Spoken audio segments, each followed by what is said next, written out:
and that took some doing even then. Many thought he beat Howard Davis in the Olympic box-off at Vermont. There's the tail of the tape. The age edge goes to Pryor. The height edge goes to the challenger. No real weight differential. Mild reach edge going to Blackmoore. And the two fighters now in the middle of the ring. The referee will be Mills Lane. He's the man who refereed the Holmes-Burbick fight of recent vintage, or relatively so. And the fight will be scored by 3 judges. No referee's voice in the scoring. There is Mills Lane. And next to him is Davy Jacobs. Remember him? He was the man who virtually brought up Sugar Ray Leonard as his trainer. Mills Lane, again, the referee. The fight will be scored by 3 judges who are, respectively, Wayne Ford of the United States, Guy Jutri of Canada, and Cesar Ramos of Puerto Rico. 10-point must system of scoring. Mandatory 8 count, no saving by the bell, except, of course, for the 15th round. It's an 18.5-foot ring, decently sized ring, but forget about boxing maneuvering by Pryor. He just comes at you, comes at you, comes at you. Won his last 19 fights by way of knockout. He's jawing at Blackmoore right now. Let me say this. It will probably be Pryor's tactic to try and get right at Blackmoore immediately, try to score a quick knockout. Should he not succeed, I think you're going to find Blackmoore a surprising fighter. He seems unfazed by Pryor, by all of Pryor's talk, by all of Pryor's past aggressiveness, and he looked to me like a very good boxer, a guy who knows where he's at. And if he can survive through the middle rounds, it might conceivably actually have a change of championship. But that remains to be seen. Maybe that Pryor will get the opponent quickly. Under any circumstances, this could be a highly interesting scrap. We're almost ready for the bell for round 1. And a lot of familiar figures around here, including Larry Holmes at ringside. The one, the real, authentic heavyweight champion of the world in my book. The bell, action, round 1. Pryor quickly going at it. He never stops throwing punches. And he has the power that's reflected in his sensational knockout record. Let's see what Blackmoore can do about it. Oh, quickly! In the very first round, Pryor doing exactly what he wanted to do, score a knockout quickly. Maybe that Blackmoore will never even get a chance to evidence the boxing skills I suggested he had. Another good left scored by Pryor.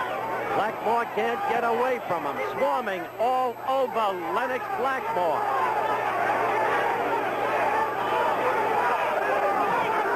He doesn't stop, does it? And they land more often than not. Blackmoore is wobbly right now. Pryor is looking for a first-round kill.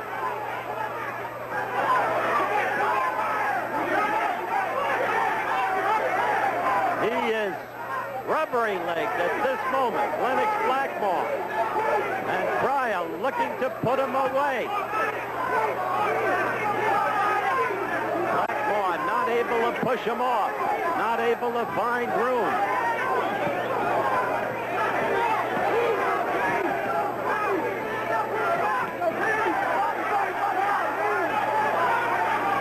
Now Blackmoore is trying to get in some boxing basics. Ward off the opponent. I'll tell you this, judging by Patrick Ford, whom you boxing fans have seen, these guys from Guyana, he's ready to go again. That left really caught him, and Blackmoore was ready to go. Corner was making this the game for the second time. Blackmoore is down. 2 knockdowns in the first round, 1 more knockdown, and the 3 knockdown rule is in effect. Mills Lane checking the fighter's eyes, checking his responses, decides he's all right. But 1 more knockdown and this fight is over. Pryor will give him no time at all. The sensational fight by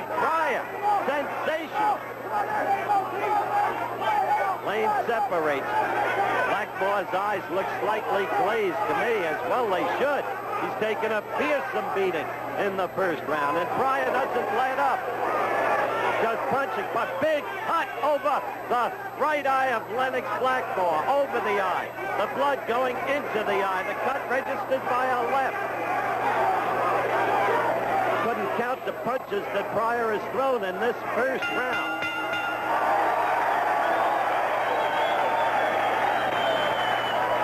This thing at ringside after that round. First knockdown. There it was. And somehow or other Blackmoore survived. This will be the second knockdown. That left, that's what started him. Only the ropes kept him up at that point. And in with a right, then another left. He just throws leather incessantly. This is the way the kid fought as an amateur. Grew up in Cincinnati, Aaron Pryor did. Really a Cincinnati kid, but since taking on Davy Jacobs as his trainer, he lives in Sugar Ray Leonard country, Palmer Park. The fact that Blackmoore is still in the fight, he's on his feet. They've repaired the cut over the right eye, at least for now. No sign of blood, and the bell for round two. Active first round for Mills Lane, a super active first round for Pryor, who comes out throwing the same leather. Blackmoore doesn't seem to find a way to get away from it.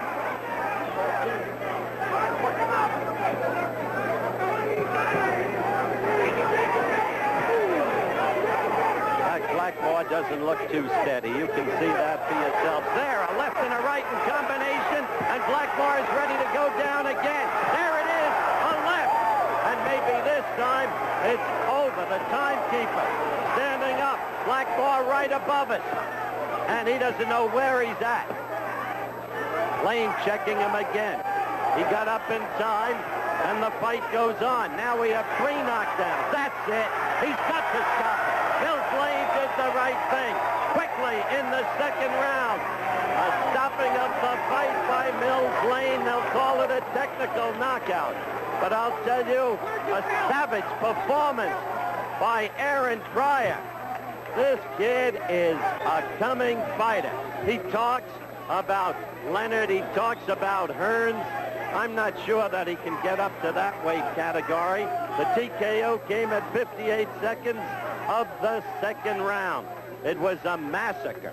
Pryor fighting exactly the way he wanted to fight. The only chance Blackmoore had was the strategy I had enunciated before the fight began. I knew Pryor would come out this way, and he did. But Blackmoore's hope was to survive. Let Pryor punch himself out and then take over with boxing skills. At least that was his plan. The theory never had a chance. So Aaron Pryor remains the WBA Junior Welterweight Champion of the world. A spectacular defense, as we saw it here in the Matador Arena at the Hacienda Hotel in